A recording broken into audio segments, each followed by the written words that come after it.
दोस्तों नमस्कार।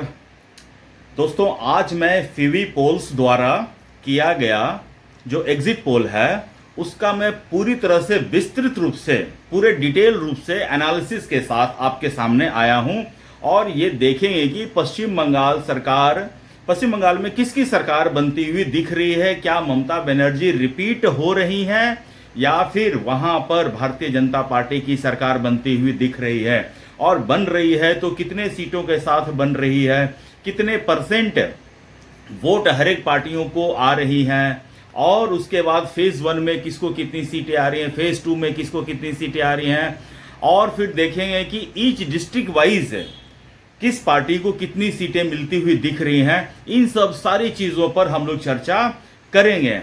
दोस्तों नमस्कार, मैं बिमल शाही आप सभी लोगों का अपने चैनल में स्वागत करता हूं और उम्मीद करता हूं कि आप लोग सब लोग स्वस्थ होंगे एवं मस्त होंगे। सभी राष्ट्रवादियों और सनातनियों से ये निवेदन रहेगा कि आप लोग मेरे चैनल को सब्सक्राइब कर लीजिए और वीडियो को लाइक एवं शेयर भी कीजिए। तो दोस्तों पश्चिम बंगाल का चुनाव खत्म हो गया है। किस मतदाता ने किस पार्टी को वोट दिया है ये अब ईवीएम में कैद हो चुका है, और ईवीएम जो है स्ट्रांग रूम में कैद हो चुका है। अब 4 तारीख को जब स्ट्रांग रूम खुलेंगे, ईवीएम से डेटा निकलेगा, तब पता चलेगा कि किस पार्टी को कितनी सीटें आ रही हैं और कौन सी पार्टी जीत रही है। लेकिन बहुत सारी कंपनियां जो हैं, एजेंसियां जो हैं, सर्वे करने वाली कंपनियां जो होती हैं वो एग्जिट पोल करती हैं, ओपिनियन पोल करती हैं। ओपिनियन पोल चुनाव से पहले दिखाया जाता है और एग्जिट पोल जो है चुनाव के बाद दिखाया जाता है। तो आप लोगों ने ओपिनियन पोल तो अब तक बहुत देख लिए होंगे और एग्जिट पोल भी बहुत देख लिए होंगे। कल शाम से बहुत सारी कंपनियों ने अपना एग्जिट पोल दिखाया है, और इन सब एग्जिट पोल जो कंपनियां का है, जो दूसरे कंपनीज हैं, उनमें से ज्यादातर कंपनी जो है, जो पोल सर्वे वाली एजेंसियां हैं, उन्होंने पश्चिम बंगाल में, खासकर पश्चिम बंगाल में भारतीय जनता पार्टी को बहुमत से ज्यादा सीटें आती हुई दिखाई दे रही हैं, एक आध को छोड़कर। अब एक आध को छोड़कर अब देख लीजिए कि सभी लोगों का एनालिसिस एक साइड जा रहा है, एक कंपनी का एनालिसिस एक साइड जा रहा है। तो होता है, कई बार ऐसा होता है, कुछ लोगों को समझ में नहीं आता है, या फिर ये तो अब चुनाव जब 4 तारीख के बाद ही पता चलेगा कि एक्चुअल में क्या है। तो यहां पर दोस्तों हम लोग कंसंट्रेट करेंगे सिर्फ फीवी पोल्स द्वारा किया गया सर्वे पर हम लोग करेंगे। तो आइए एक एक करके हम लोग डेटा देखने का कोशिश करते हैं कि क्या इनका डेटा बता रहा है। हालांकि आप लोगों ने थंबनेल में देख लिया होगा कि फीवी पोल्स के अनुसार भारतीय जनता पार्टी को बहुमत आते हुए दिख रही है, और फीवी पोल्स के अनुसार जो है भारतीय जनता पार्टी को 179 सीट्स आती हुई दिख रही हैं, और जबकि ममता बनर्जी की टीएमसी को सिर्फ 118 सीटें आती हुई दिख रही हैं और अन्य को 7 सीटें आ रही हैं। तो सबसे पहले हम अपना एनालिसिस शुरू करते हैं इससे कि फेज 1 और फेज 2 में कितने परसेंट की पोलिंग हुई है। तो दोस्तों जैसा कि आप लोग सब जानते हैं कि इस बार पश्चिम बंगाल में ह्यूज नंबर में पोलिंग हुआ है, इसको मैसिव कह सकते हैं। फेज 1 में 92% की मैसिव पोलिंग हुई है, और उसी के साथ साथ फेज 1 में भी 90%, 92 और 90% फेज 1 एंड फेज 2 में पोलिंग हुई है। दिस इज मैसिव, और ये इस पोलिंग ने अब तक के सारे रिकॉर्ड ध्वस्त कर दिए हैं। और इस बार ऐसा लगता है कि जनता जो है मन में ठान रखी है कि मुझे या तो एक की सरकार चाहिए, या मुझे एक को बाहर फेंक देना है, और इतना फेंकना है कि दोबारा वापसी ना हो पाए। अब जनता ने किस पार्टी को कैसा वोट दिया है ये तो पता चलेगा बाद में। तो दोस्तों उसके बाद आइए इस चार्ट पर, चार्ट 1, यहां पर देखिए मैंने सीटों का, ये फीवी पोल्स वालों ने सीटों का डिस्ट्रीब्यूशन बताया है कि किस पार्टी को कितनी सीटें आ रही हैं, और भारतीय जनता पार्टी को मैसिव 179, दोस्तों 179 भारतीय जनता पार्टी को, और टीएमसी को 118 सीटें आ रही हैं, और अदर्स के खाते में 7 सीटें जा रही हैं। दोस्तों ये जो एनालिसिस है मैं 1 से 1.5 महीना पहले से कर रहा हूं, कि भारतीय जनता पार्टी 170 के पार जाएगा। और फिर बीच में जब मैं थोड़ा सा पश्चिम बंगाल गया था, वहां पर माहौल देखा तो मैंने 182 का प्रोजेक्शन किया था। और फिवी पोल्स वालों ने जो एनालिसिस किया है वो बिल्कुल मेरे जो एनालिसिस है बिल्कुल उसके करीब है। और दोस्तों कल मैं इलेक्शन खत्म होने के बाद, एग्जिट पोल होने के बाद, मैं पश्चिम बंगाल के बीजेपी के नेता शुभेंदु अधिकारी का स्टेटमेंट सुन रहा था। उन्होंने भी एक्सेप्ट किया है कि भारतीय जनता पार्टी को 180 सीटें आने जा रही हैं। तो मैं ये कह रहा हूं कि ये फिवी पोल्स जो है, जो रियल डेटा के थोड़ा सा करीब मुझे दिख रहा है, शुभेंदु अधिकारी के दिल के करीब का डेटा मुझे दिख रहा है। और उसके बाद ये तो रहा चार्ट 1। अब चार्ट 2 में देख लीजिए। चार्ट 2 में है यहां पर वोट परसेंटेज डिस्ट्रीब्यूशन, किस पार्टी को कितनी वोट मिली है। तो यहां पर बीजेपी जो है मैसिव गेन करते हुए दिख रही है दोस्तों। पिछले बार 2021 में इनको आए थे 38% वोट, 38% से ऑलमोस्ट 43.9 मतलब 44% वोट जो है भारतीय जनता पार्टी के खाते में आती हुई दिख रही हैं। और big loss to Mamata Banerjee 40.1, almost 40%, 8% की जो कटौती है वो भारतीय जनता पार्टी टीएमसी के खाते से 8% का वोट जो है घटते हुए दिखाई दे रहा है। और अन्य जो है 16% पर है। तो 8% जो घटा है तो 5% भारतीय जनता पार्टी के खाते में गया और 3% जो है वो कांग्रेस हो गया, लेफ्ट हो गया, ओवैसी हो गया, और एक क्या नाम है उसका, बाबरी मस्जिद वाला, उसके खाते में जा रहा है। तो वोट के हिसाब से दोस्तों देखा जाए तो एसआईआर के बाद ऐसा लग रहा था कि भारतीय जनता पार्टी के तरफ में एक मुश्त वोट जो है पोलराइज होकर जाएगा, और ये जाता हुआ दिख भी रहा है। अगर मेरा आंकड़ा जो है बिल्कुल इसी तरह सही साबित होता है, जो फिवी पोल्स का है आंकड़ा, तो बिल्कुल ऐसा ही साबित होता हुआ दिख रहा है। और चार्ट 2 हो गया, उसके बाद चार्ट 3। हाँ, चार्ट 3 में यहां पर दोस्तों देखिए फेज 1 में 152 सीटों पर पोलिंग हुआ था। और इन 152 सीटों में भारतीय जनता पार्टी को 112 सीट आते हुए दिख रहा है।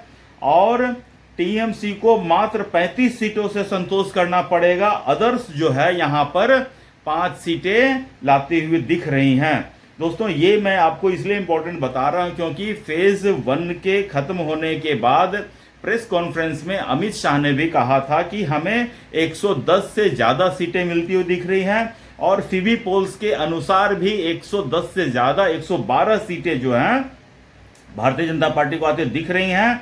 और तृणमूल कांग्रेस को यहां ह्यूज लॉस हो रहा है। बिल्कुल तृणमूल कांग्रेस, मैंने कहा था फेज 1 के पोलिंग के बाद, मैंने कहा था कि तृणमूल कांग्रेस आंधी में बह जाएगी, और ये बहती हुई दिख रही है। जहां पर इनका जो 92-93 वोट सीटें थी फेज 1 में 2021 में, वहां से सीधा घटकर 35 सीटों पर आ जाना और 5 अन्य के खाते में, ये भी मान लेते दोनों को तृणमूल में ही जोड़ देते, 40 पे आ जाना। और भारतीय जनता पार्टी को इस फेज में मात्र 59 सीटें मिली थी। यहां से ऑलमोस्ट डबल हो जाना, बहुत बड़ा big chunk of change of poll जो हुआ है, पोजीशनिंग ऑफ पोल्स हुए हैं। और जो ये मोस्टली नॉर्थ बंगाल का सीटें थी, और वहां पर लोगों ने समझ लीजिए कि ठान रखा था कि इस बार जो है तृणमूल कांग्रेस को उखाड़ फेंकना है। तो ये फेज 1 का है डाटा। अब देखिए दोस्तों फेज 2 का डेटा देखिए। फेज 2 के 142 सीटों पर चुनाव हुए हैं, और इसमें जो है ममता बनर्जी का बहुत ज्यादा स्ट्रांग होल्ड था। और ममता बनर्जी 2021 के चुनाव में इस फेज में जितने इन 142 में 123 सीटों पर ममता बनर्जी का कब्जा हुआ था, और भारतीय जनता पार्टी को सिर्फ और सिर्फ 18 सीटें मिली थी। और इस बार के चुनाव में ऐसा दिख रहा है कि भारतीय जनता पार्टी को 18 से 67 तक जाते हुए दिख रहे हैं। और ममता बनर्जी 123 से घटकर 82 पर आती दिख रही हैं और अन्य के खाते में 2 सीटें जा रही हैं। ये दोस्तों, इसमें जो फेज 2 में मैंने अपने प्रोजेक्शन में कहा था, जब मैं एनालिसिस कर रहा था तो मैंने कहा था कि 50 और 18 68 सीटों का मैंने प्रोजेक्शन किया था, लेकिन यहाँ पर 67 सीटें जो हैं फीवी पोल्स वाले दे रहे हैं। तो मेरे जो आकलन है उसके बिल्कुल करीब करीब ही ये चल रहे हैं। और ये तो हो गया फेज 2 का। उसके बाद आ जाइए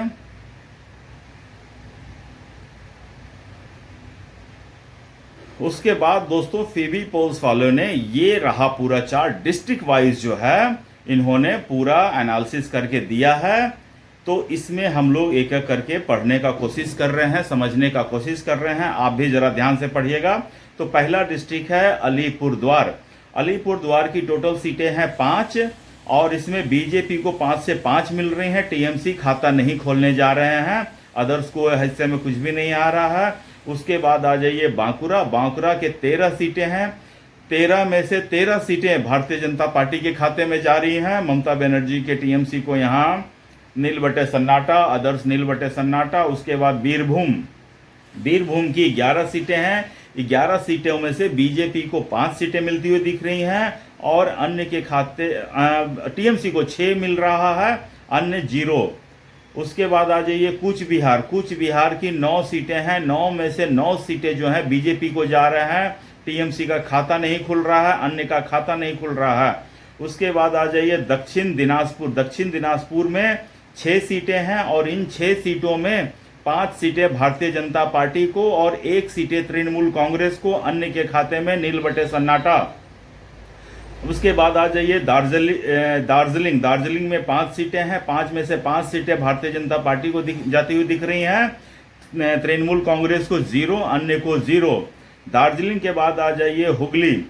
हुगली विधानसभा में हुगली डिस्ट्रिक्ट में 18 सीटें हैं। इन 18 में से 15 सीटें जो हैं वो भारतीय जनता पार्टी के खाते में जाते हुए दिख रही हैं और 3 जो है तृणमूल कांग्रेस को जाते हुए दिख रहे हैं। अन्य के खाते में, अन्य में कोई सीट नहीं, नील बटे सन्नाटा। उसके बाद आ जाइए हावड़ा। हावड़ा डिस्ट्रिक्ट में 16 सीटें हैं और इनमें से बीजेपी को 5 सीटें हुए जाती हुई दिख रही हैं और तृणमूल कांग्रेस को 11 सीटें मिल रही हैं, अन्य के खाते में 0। उसके बाद आ जाइए जलपाईगुड़ी। जलपाईगुड़ी में टोटल सीटें हैं 7। 7 में से 7 बीजेपी को, तृणमूल कांग्रेस 0, अन्य 0। उसके बाद आइए झारग्राम। झारग्राम में है टोटल 4 सीटें। 4 सीटों में से 3 सीट बीजेपी को, 1 सीट तृणमूल को, अन्य 0। उसकी झारग्राम के बाद आ जाइए कलिम्पोंग। कलिम्पोंग में 1 सीटें वो बीजेपी को जा रही हैं, तृणमूल 0, अन्य 0। उसके बाद आ जाइए कोलकाता। कोलकाता की 11 सीटें हैं। 11 में से 6 सीटें जो हैं बीजेपी को जाती हुई दिख रही हैं और 5 सीट तृणमूल कांग्रेस को जाती हुई दिख रही हैं। मालदा। मालदा में 12 सीटें हैं। 12 में से जो है 7 सीटें बीजेपी को जाती हुई दिख रही हैं, 3 सीटें जो हैं तृणमूल कांग्रेस को और यहां से कांग्रेस का खाता खुल रहा है। 2 सीट यहां पर कांग्रेस लाती हुई दिख रही है। उसके बाद आ जाइए मुर्शिदाबाद। मुर्शिदाबाद में 21 विधानसभा की सीटें हैं। बीजेपी को 4 सीटें मिल रही हैं, तृणमूल कांग्रेस को 13 सीटें मिल रही हैं और अदर्स को 4 मिल रही हैं। इसमें आईएनसी कांग्रेस को 3 सीटें मिल रही हैं और एयूजेपी को 1 सीटें मिल रही हैं। मुर्शिदाबाद के बाद आ जाइए नाडिया। नाडिया में 17 सीटें हैं। 17 में से 14 सीट, हालांकि मैं यहाँ बोल रहा था 15 सीट बीजेपी जीत सकती है, लेकिन फीवी पोल्स कह रहे हैं कि 14 ही जीतेंगी, तो 14 ही मानते हैं। 14 सीट बीजेपी जीतेगी, 3 सीट जो है तृणमूल कांग्रेस जीतेगी, अन्य को नील बटे सन्नाटा। अब आ जाइए नॉर्थ 24 परगना। नॉर्थ 24 परगना में 33 सीटें हैं। यहाँ पर भारतीय जनता पार्टी 18 सीट जीत सकती हैं, तृणमूल कांग्रेस 15 सीट जीत सकती हैं, अन्य 0। उसके बाद आ जाइए पश्चिम बर्धमान। पश्चिम बर्धमान में 9 सीटें हैं और यहाँ पर बीजेपी क्लीन स्वीप कर रही है। 9 में से 9 सीटें जीत रही हैं, और तृणमूल कांग्रेस 0 सीट जीत रही हैं। उसके बाद आ जाइए पश्चिम मिदनापुर में 15 सीटें हैं, यहाँ पर बीजेपी 12 सीट जीत सकती है, तृणमूल 3 सीटें जीत सकती हैं। फिर आ जाइए पूर्व बर्धमान में 16 सीटें हैं, यहाँ पर बीजेपी 7 सीटें जीत सकती हैं, तृणमूल कांग्रेस 9 सीटें जीत सकती हैं, अन्य खत्म। उसके बाद आ जाइए पूर्व मेदिनीपुर, यहाँ पर 16 सीटें हैं, यहाँ भी बीजेपी जो है क्लीन स्वीप करती हुई दिख रही है, 16 में से 16 सीटें, तृणमूल खत्म। उसके बाद आ जाइए पुरुलिया में 9 सीटें हैं, 9 में 9 बीजेपी जीत रही है, तृणमूल खत्म, अन्य खत्म। उसके बाद आ जाइए साउथ 24 परगना, वहां पर 31 सीटें हैं, यहाँ पर बीजेपी को 3 सीटें मिलती हुई दिख रही हैं, 27 सीट जो है टीएमसी को मिलता हुआ दिख रहा है और 1 सीट जो है आईएसएफ को मिलता हुआ दिख रहा है। उसके बाद आ जाइए last but not the least Uttar Dinajpur में टोटल 9 सीटें हैं, 9 सीटों में से बीजेपी को 6 सीटें, तृणमूल कांग्रेस को 3 सीटें मिलते हुए दिख रही, अन्य के खाते में यहाँ 0 सीट जा रही हैं। तो दोस्तों ये था पूरा फिवी पोल्स एनालिसिस का एग्जिट पोल, और ये जो है ये उसी ट्रेंड में है जहां जिस ट्रेंड में अन्य जो एजेंसियां जो हैं शोकेस कर रही हैं कि भारतीय जनता पार्टी की सरकार आ रही है, और जो सट्टा बाजार है वो भी इसी तरफ इशारा कर रही है, चाहे वो दिल्ली का सट्टा बाजार हो, चाहे वो मुंबई का सट्टा बाजार हो, चाहे वो कोलकाता का सट्टा बाजार हो, और चाहे वो फलोदी सट्टा बाजार हो, ये सारा कुछ जो है एक ही तरफ इशारा कर रहा है कि भारतीय जनता पार्टी की सरकार जो है पश्चिम बंगाल में बनने जा रही हैं, और इस बार जो है 4 मई दीदी गई का जो नारा है वो सच साबित होता हुआ दिख रहा है। तो दोस्तों आप मुझे बताइए कि आपको ये फिवी पोल्स एनालिसिस, मेरा जो एनालिसिस है वो कैसा लगा, और अगर आप मेरे जो फिवी पोल्स द्वारा जो दिए गए सीट है उससे आप अगर असहमत हैं तो आपको आपके अनुसार पश्चिम बंगाल में किस पार्टी को कितनी सीटें आती हुई दिख रही हैं, इस पर आप मुझे अपनी राय ज़रूर बताइए। और अगर मेरा एनालिसिस ठीक लगता है तो मेरे वीडियो को लाइक कीजिए, कमेंट कीजिए, शेयर कीजिए और मेरे चैनल को सब्सक्राइब भी कीजिए। तब तक आप लोग अपना ख्याल रखिए, स्वस्थ रहिए, मस्त रहिए। नमस्कार, बाय।